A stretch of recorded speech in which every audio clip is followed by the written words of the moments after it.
ako'y inyong binoto, gaganda ang buhay nyo. Ang bigas ay gagawin ko na tig 20 ang kilo.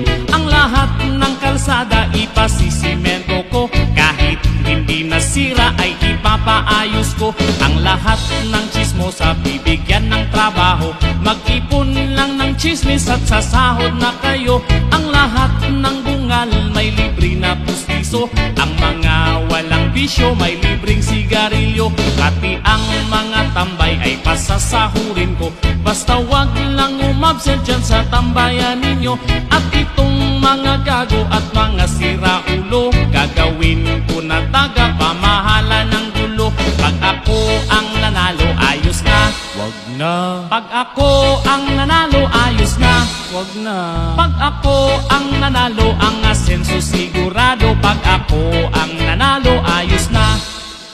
Huwag kayong maniwala sa kalaban kong ito. Pag ito ang nanalo, nanakawan niya kayo. Pero kung papalarin na ako'y iboto nyo, itong ating lugar gagawin kong mas bibo.